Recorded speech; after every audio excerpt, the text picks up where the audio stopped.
आदाब नाजरीन, INN की खबरों में आपका इस्तकबाल है। मैं हूं शौकत अली सूफ़ी। आइए नज़र डालते हैं दिन भर की कुछ अहम खबरों पर। कांग्रेस सदर सोनिया गांधी ने हफ्ते को वज़ीर आज़म नरेंद्र मोदी पर खारिजा पॉलिसी को लेकर शदीद हमला करते हुए कहा कि मोदी हुकूमत की कमज़ोर पॉलिसी ने सरहद पर खतरा पैदा कर दिया है और वज़ीर आज़म नरेंद्र मोदी अहम मसाइल पर अपोजिशन को साथ न लेकर चलने पर अड़े हुए हैं। CWC के इजलास में कई एक अहम उमूर पर तबादले ख्याल किया गया। इस मीटिंग में मुल्क की मौजूदा सियासी सूरत हाल, तंजीमी इंतखाबात, नए सदर के चुनाव और 5 रियासतों में होने वाले असम्बली इंतखाबात समेत मुख्तलिफ उमूर पर बातचीत हुई। सीनियर लीडर गुलाम नबी आज़ाद, कपिल सिब्बल वगैरह की तरफ से उठाए जाने वाले मसाइल पर बहस के साथ साथ मुख्तलिफ रियासतों में कांग्रेस में जारी तनाज़ा, चीन की दरअंदाजी, महंगाई, किसानों का मसला और दीगर मौज़ूआत पर बातचीत हुई। आज कांग्रेस की आला तरीन पॉलिसी साज तंजीम के इजलास CWC यानी वर्किंग कमेटी से खिताब करते हुए सोनिया गांधी ने कहा कि मुल्क की खारिजा पॉलिसी के हवाले से हमेशा मजबूत पोजीशन रही है, लेकिन मोदी हुकूमत ने उसे कमज़ोर कर दिया है और चीन हमारी कमज़ोरी से दरअंदाजी कर रहा है। कांग्रेस सदर ने कहा कि यह हैरत की बात है कि चीन हमारी सरहद में दाखिल हुआ है और वज़ीर आज़म ने मुल्क के लोगों से झूठ बोला कि सरहद पर कोई दरअंदाजी नहीं हुई है। नायब सदर वेंकैया नायडू ने कौमी सलामती गार्ड के यौम तासीस पर मुबारकबाद देते हुए कहा है कि कौम को इस फोर्स पर फ़ख्र है। हफ्ते को जारी अपने एक बयान में मिस्टर नायडू ने कहा कि नेशनल सिक्योरिटी गार्ड हिम्मत और खूबी की अलामत है। उन्होंने कहा, फोर्स के यौम तासीस पर नेशनल सिक्योरिटी गार्ड के एहलकारों और उनके अहल खाना के साथ नेक ख्वाहिशात का इजहार करता हूँ। उन्होंने कहा कि नेशनल सिक्योरिटी गार्ड को दहशत गर्दी के हमले से बचने के लिए बेहतरीन महारत और खुसूसी तरबियत दी गई है। इस फोर्स के जवान जुर्रत और इनफरादियत की अलामत हैं। कौम को उन पर फ़ख्र है। नायब सदर जमहूरिया ने कहा कि नेशनल सिक्योरिटी गार्ड के 37वें यौम तासीस पर मैं फ़ोर्स के जवानों, साबिक़ जवानों और उनके ख़ानदान के रोशन मुस्तक़बिल के लिए नेक ख्वाहिशात का इजहार करता हूँ। किसी भी चैलेंज के ख़िलाफ़ नाकाबिल शिकस्त जुर्रत, महारत की शनाख्त है। दहशत गर्दों के मनसूबों को नाकाम बनाने में आपके रूल पर कौम को फ़ख्र है। रियासती हुकूमत और चीफ मिनिस्टर के चंद्रशेखर राव की क़ियादत में रियासत भर के अजला में सरकारी दवाखानों को फ़रोग़ देने के इक़दाम किए जा रहे हैं। इस सिलसिले में तेलंगाना को एक बड़ी कामयाबी ये हासिल हुई है कि नीति आयोग ने मुल्क भर के सरकारी दवाखानों और डायग्नोस्टिक सेंटर्स का जायज़ा लेने के लिए एक सर्वे में नीति आयोग ने खम्मम सरकारी दवाखाने को मुल्क का तीसरा बड़ा और बेहतर सरकारी दवाखाना करार देने के अलावा खम्मम डायग्नोस्टिक सेंटर को मुल्क का दूसरा बड़ा डायग्नोस्टिक सेंटर करार दिया। वज़ीर ट्रांसपोर्ट अजय कुमार ने नीति आयोग की जानिब से खम्मम दवाखाने को एजाज़ हासिल होने पर मसरत का इजहार किया है। RSS के सरबराह मोहन भागवत ने दशहरा के मौके पर अपने सालाना खिताब में, जो नागपुर में मुनक़िद हुआ था, मुसलमानों की आबादी के बढ़ने और हिंदुओं की आबादी कम होने पर तशवीश का इजहार किया था। भागवत ने अपने खिताब में तबसरा करते हुए कहा था कि हमारे मुल्क में आबादी का अदम तवाज़ुन एक बड़ा मसला बन गया है और उसे कंट्रोल करने की ज़रूरत है। उनके इन रिमार्क्स पर मजलिस इत्तेहादुल मुस्लिमीन के सदर असदुद्दीन अवैसी ने बरहमी का इजहार किया। असदुद्दीन ने विजयदशमी के मौके पर अपनी तकरीर में झूठ बोलने पर मोहन भागवत को तनकीद का निशाना बनाया और कहा कि उन्होंने आधा सच और आधा झूठ कहा है। असदुद्दीन अवैसी ने कहा कि मुसलमानों की आबादी में इजाफा नहीं हुआ बल्कि ये कम हुई है। उन्होंने ये भी कहा कि ईसाइयों की आबादी में इजाफे की जो बात भागवत ने कही वो भी सही नहीं है।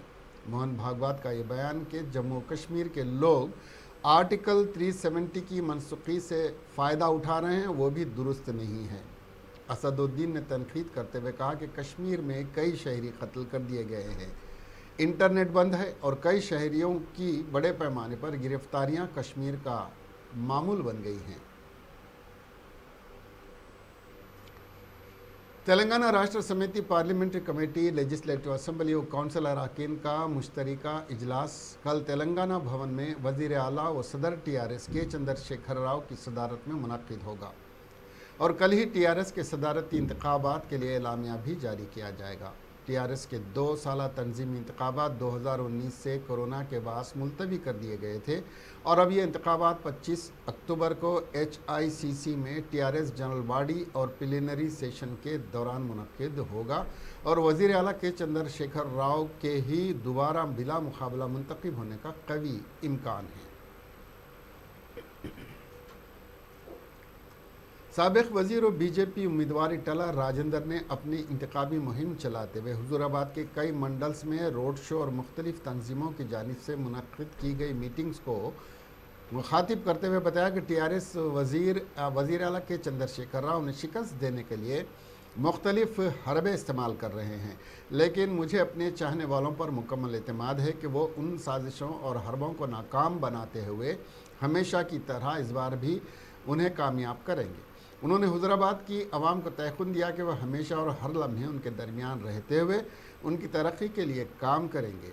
उन्होंने वज़ीर आला के चंद्रशेखर राव पर इल्ज़ाम आयद किया कि वो कई गरीब सियासतदानों की ज़िंदगी के साथ खिलवाड़ करते हुए उन्हें हमेशा के लिए सियासत से ख़त्म करने की कोशिश कर रहे हैं।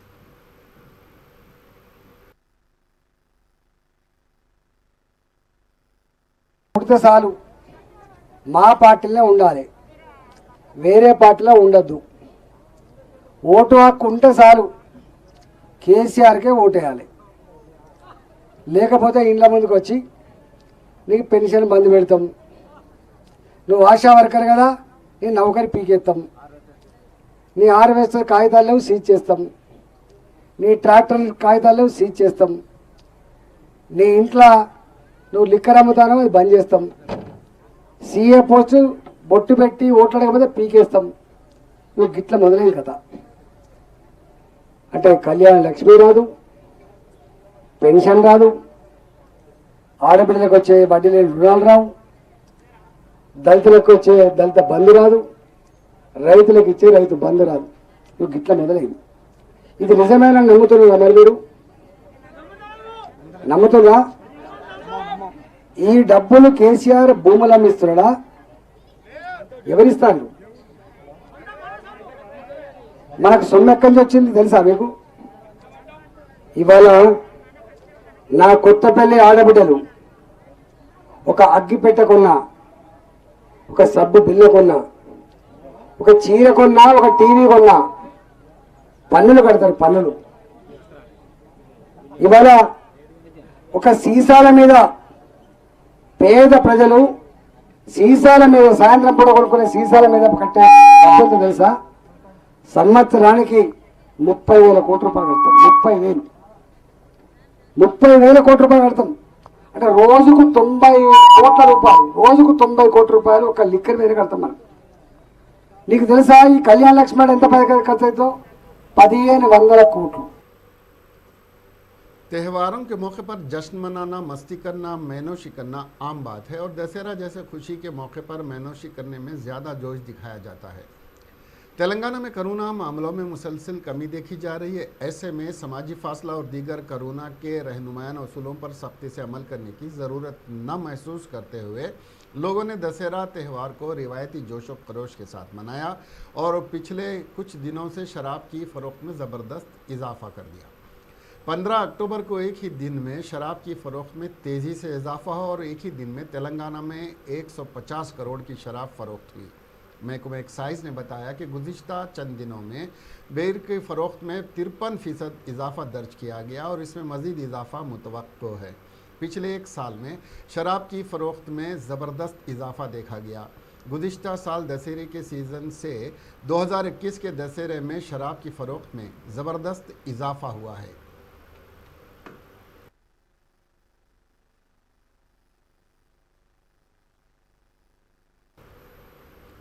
एक मुस्तनद इत्तला पर कमिश्नर की टास्क फोर्स नाजून ने मुसारामबाग पर एक टाटा गुड्स कैरियर को रोककर उसकी तलाशी ली, जिसमें 300 किलो गांजा बरामद हुआ। इस गाड़ी को नरसीपट्टनम एरिया से, जो कि विशाखापट्टनम ज़िले में वाक़ है, अहमदनगर महाराष्ट्र को ये गांजा मुंतकिल किया जा रहा था। Commissioner of police Anjani Kumar ने बताया कि इस 300 किलो गांजे की बाजार में कीमत 30 लाख रुपए होती है। इस गांजे के साथ पुलिस ने टाटा गाड़ी को भी जब्त किया, जिसकी कीमत लगभग 16 लाख रुपए है। पुलिस विलास भाऊ साहब और ज्ञानेश्वर मोहित को भी हिरासत में ले लिया है।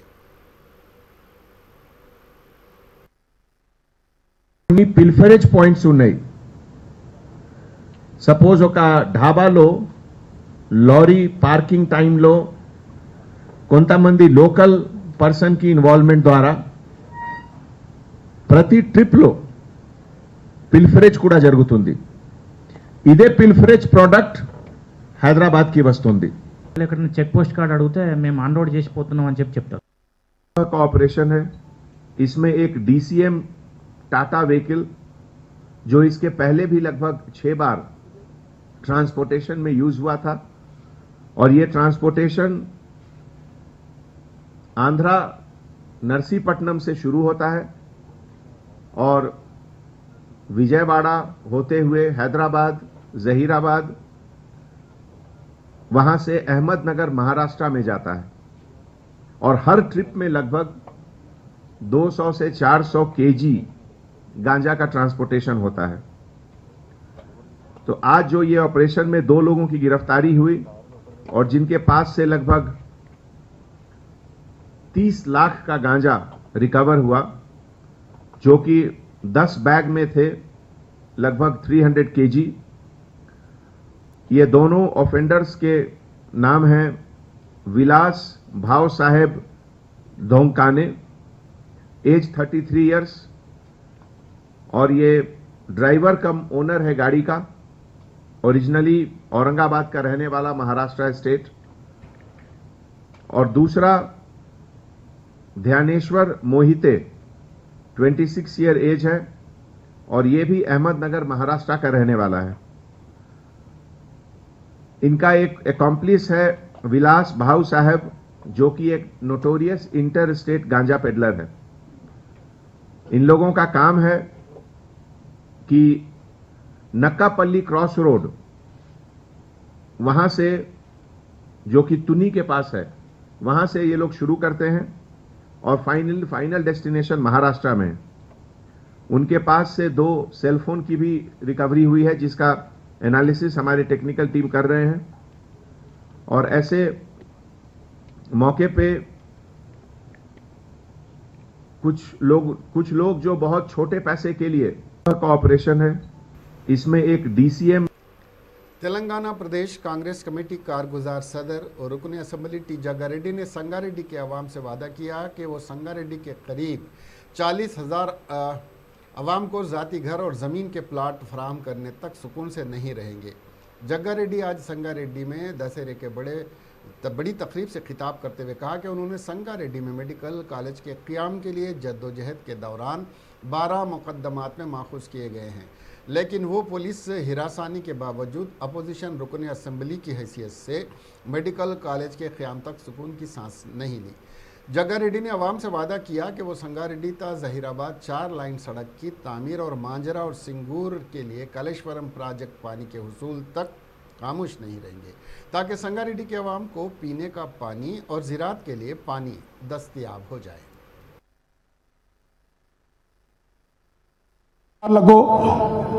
ప్రత్యేక అంటే పోలీసు వాళ్ళను ఒకసారి కోపం వస్తే తిడతా, ముద్దు వస్తే ఎక్కించుకుంటా.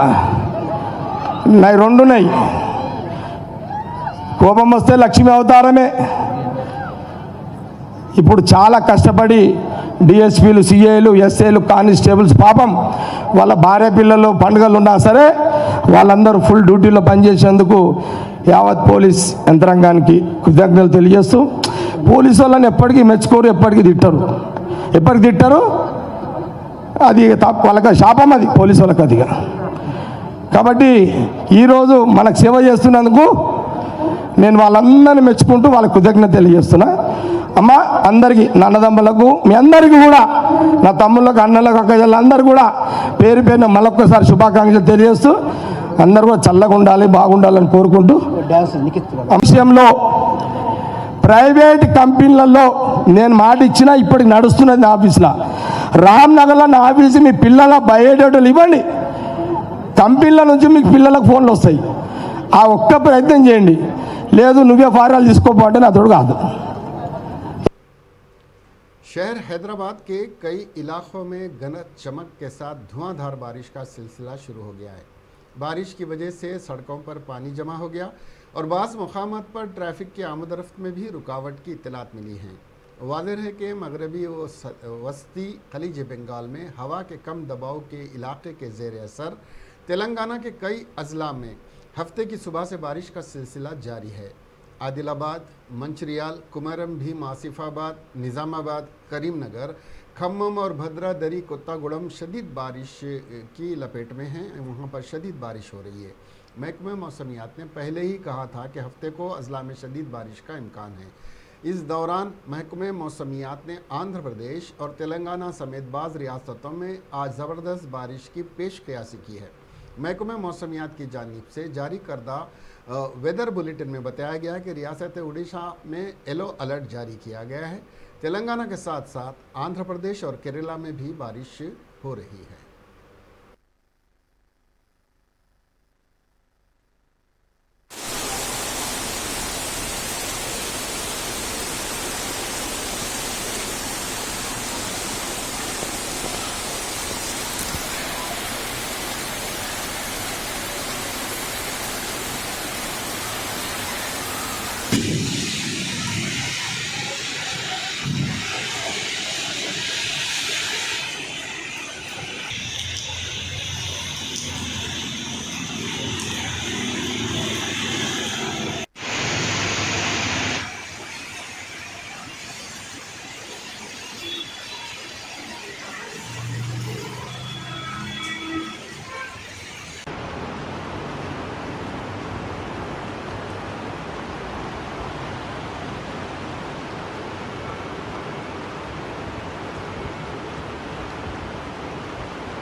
शहर हैदराबाद में पेट्रोल और डीजल की कीमतों में एक बार फिर इजाफा हो गया है।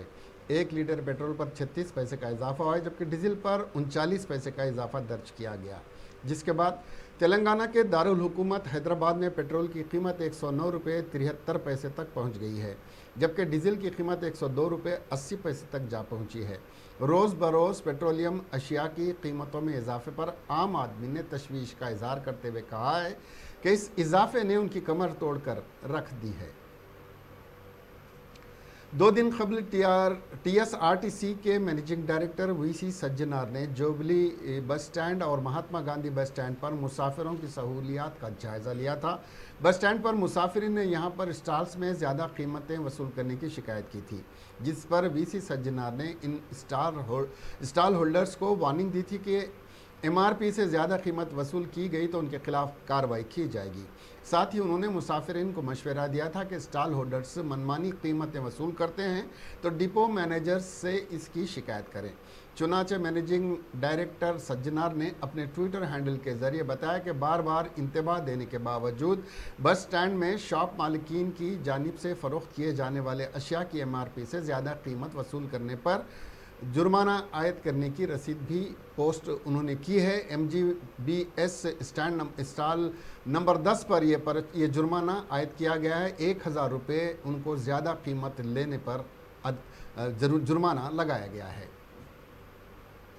वज़ीर आला के चंद्रशेखर राव क्या सेकुलर वज़ीर आला हैं? ये सवाल तेलंगाना तहरीक के लिए कई कुर्बानियाँ देते हुए 153 मुकदमात में महरूस होने वाली मुस्लिम खातून रहीमुन्निसा की दास्तान सुनने के बाद पता चलता है कि के चंद्रशेखर राव ने जिसको अपनी बेटी कहा उससे आज तक इंसाफ ना मिल सका। तेलंगाना तश्कील के 7.5 साल दौर के बावजूद अभी 23 मुकदमात रहीमुन्निसा पर मौजूद हैं, जिसमें अहम मुकदमात उस वक्त के वज़ीर आला किरण कुमार रेड्डी के काफ़िले को रोकने की कोशिश का है। रहीमुन्निसा की कुर्बानियों के बाद तश्कील तेलंगाना की वजारत में मुखालिफिन ने तेलंगाना को KCR ने शामिल करते हुए सिर्फ मुस्लिम होने की वजह से उन्हें कोई ओहदा नहीं दिया। रहीमुन्निसा ने तेलंगाना रियासत की तश्कील के लिए सेल टावर चढ़कर खुदकशी का अज़्म किया था, जिस पर उस वक्त के वज़ीर आज़म मनमोहन सिंह ने फ़ोन करते हुए रहीमुन्निसा से खुदकशी के अज़्म से दस्तबरदारी की ख्वाहिश करते हुए श्री कृष्णा कमीशन की रिपोर्ट की वसूली के बाद तश्कील तेलंगाना के वादा किया था। और के चंद्रशेखर राव ने बेटी रहीमुन्निसा सेल टावर से नीचे उतरो कहा था। हम तेलंगाना हासिल करके रहेंगे। उन्होंने इस बात की गवाही दी थी। अपनी जान को तेलंगाना की तरक्की के लिए संभाल कर रखने का उन्होंने रहीमुन्निसा को मशवरा भी दिया था। नहीं बोले सोची मनमोहन सिंह आपसे बात हाँ बात करें। कौन बात कर रहा है आपको मनमोहन सिंह से? कौन बात कर रहा है मेरे को नहीं मालूम। मेरे सेल फ़ोन में तो आया हूँ। मनमोहन सिंह साहब बात करें। जब डायरेक्ट बात करने के बाद मैं उनसे बात करी, अच्छा श्री कृष्ण कमेटी लगाया हम उसके बाद देखेंगे। उसके बाद मेरे कैसे अच्छा फ़ोन करें करके देखो बेटे तेलंगाना हमको चाहिए, ये लोग हम सब साथ मिलकर तेलंगाना हासिल करेंगे। जैसा अपने महमूद अली साहब ये लोग जो मेरे को सपोर्ट करते थे और हरीश राव साहब, केटीआर साहब, ये लोग फिर भी मेरे को सपोर्ट करें, मगर जो इनके साथ काम करे सवाल है वहाँ पर जो इंचार्ज दिया गया, प्रेसिडेंट दिया गया, वो लोग उनको फ़ोन करके रहीमुन्निसा उनका ऑनो कर रहे हैं। हम पार्टी से नहीं बोले इनको मारो उनको मारो बोल के। मतलब जितने केसेस आपके ऊपर है उसको आपको अकेले फाइट करना पड़ा? हाँ बहुत तकलीफ हुआ साहब, मैं रो लेती थी साहब। सेंट्रल जेल में भी सीएम किरण कुमार रेड्डी को मारे पद में भी मेरे को कोई भी बेल नहीं दिए साहब। बेल मिला तो मेरे शोहर से की वजह से मिला। जब बहुत मुश्किल हुआ मेरे को, क्यों बोले तो साहब थोड़े केसेस में क्या करते थे, रहीमुन्निसा, थोड़े बेगम, थोड़ा मुन्नी बोल के रखते थे साहब। मेरी स्कूटी के साथ मेरे को अरेस्ट किया गया। किरण कुमार रेड्डी आए वक्त में हम अटैक करें उनके ऊपर, जब ये करे वक्त में रात के मेरे को सुबह में ऐसा तेलंगाना होटल वही बोल के बुलाया, मैं HMT TV वाला बुला रहा हूँ। हैदराबाद के इलाके नामपल्ली में नुमाइश ग्राउंड पर मिनी नुमाइश का आगाज़ किया गया, जिसमें इस मिनी नुमाइश में 300 आर्जी स्टॉल्स कायम किए गए हैं और ये नुमाइश 31 अक्टूबर तक रोज़ाना शाम 4 बजे से रात 10:30 बजे तक खुली रहेगी।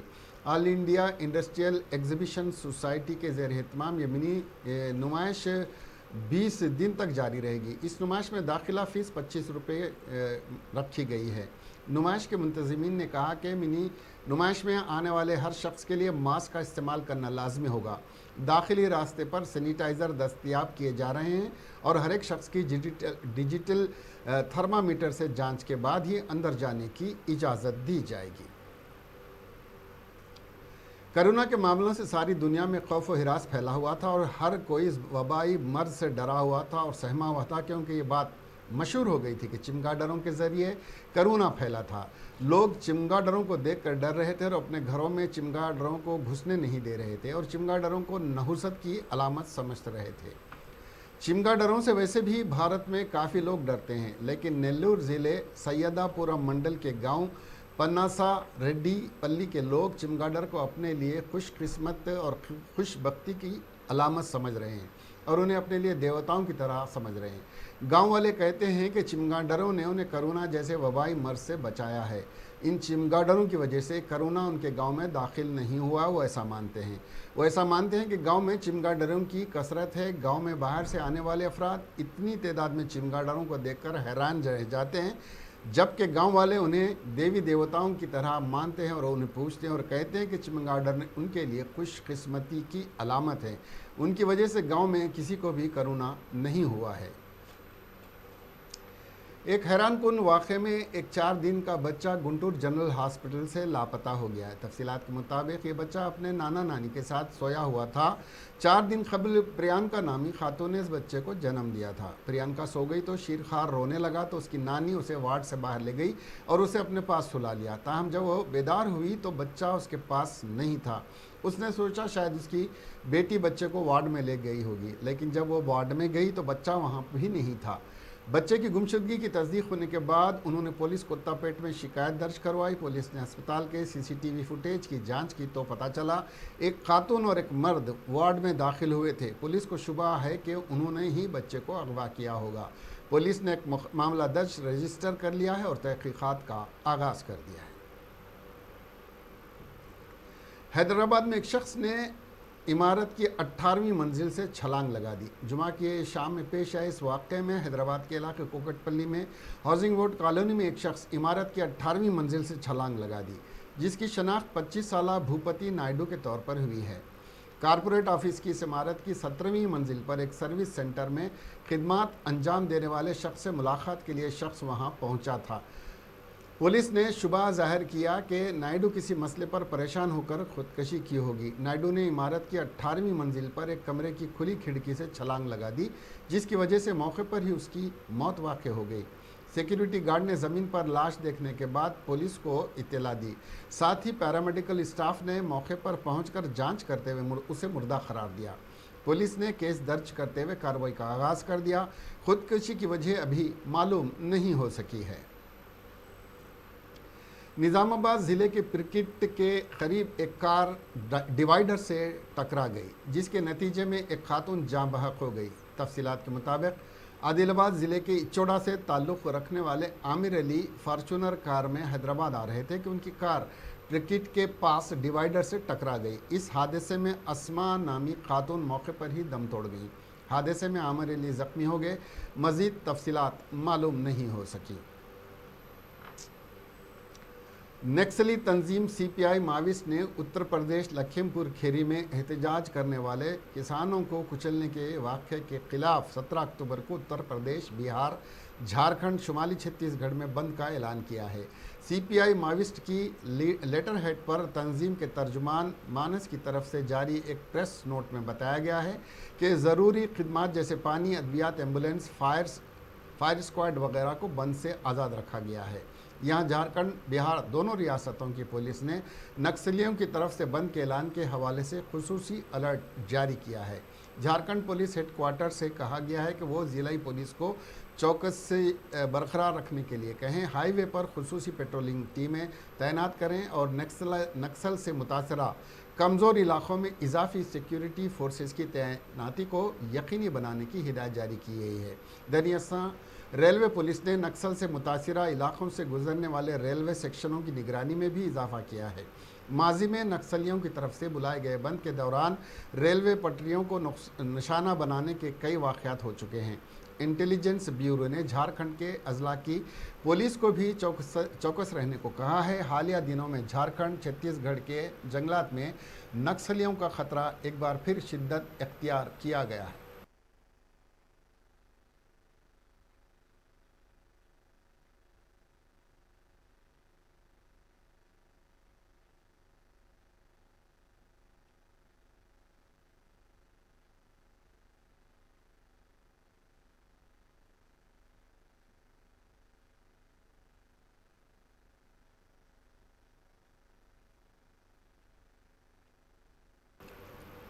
महकमे विजिलेंस ने हुकूमत को एक रिपोर्ट पेश की है, जिसमें इल्ज़ाम लगाया गया है कि रेवेन्यू के अफसरान कल्याणा लक्ष्मी और शादी मुबारक स्कीमों के निफाज में बेखादगियों और बदउनवानियों में मुलविस हैं। इसमें कहा गया है कि 10 अजला में 40 से ज़ायद तहसीलदार, नायब तहसीलदार, आरआई और वीआर हैं। उन्होंने शादी मुबारक और कल्याणा लक्ष्मी स्कीमों से इस्तेफ़ादा हासिल करने वालों को हिरासा करते हुए रिश्वत ली है। ये रिपोर्ट असल में हुकूमत को इस साल 19 जून को मौसूल हुई थी। चीफ सेक्रेटरी सुमेश कुमार ने ज़िला कलेक्टर्स को बदउनवान ओहदेदारों के खिलाफ कार्रवाई करने की हिदायत दी है, लेकिन इस रिपोर्ट में इल्ज़ामात की रिपोर्टों को गलत करार दिया गया है।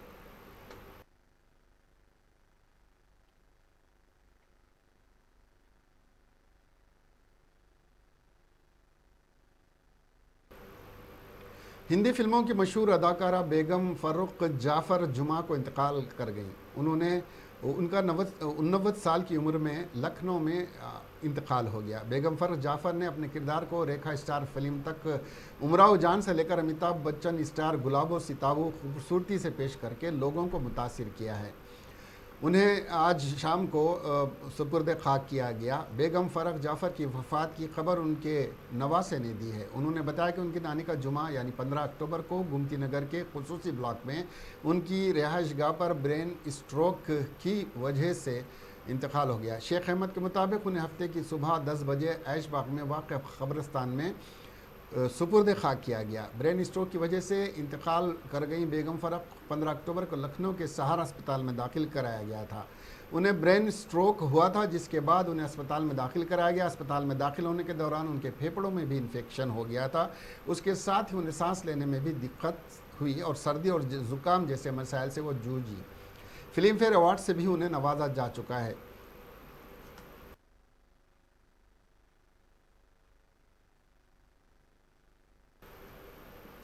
इसके साथ ही ये खबरें यहीं ख़त्म हुई। अब हमें दीजिए इजाज़त और देखते रहिए INN चैनल। खुदा हाफिज़।